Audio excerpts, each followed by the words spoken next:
প্রজাপতি এক নারী। মধুমাস এলেই বুঝিবা প্রজাপতি রঙের বিস্তৃতি ছড়ায়।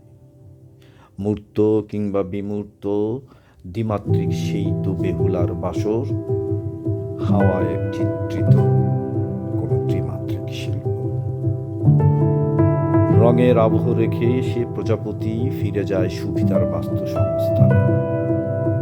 ফারাকে পড়ে থাকে শুধুই একটা কোষ গহ্বর, যেন প্রাচীনতম শূন্যতা।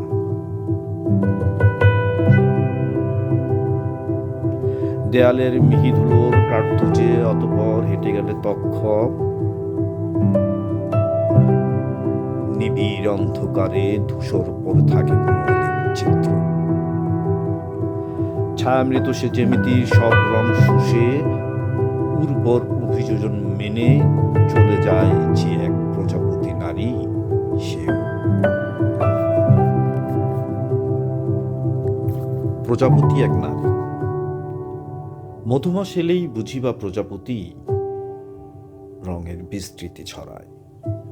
মূর্ত কিংবা বিমূর্ত দ্বিমাত্রিক সেই তো বেহুলার বাসর, হাওয়ায় চিত্রিত কোন ত্রিমাত্রিক শিল্প। রঙের আবহ রেখে সে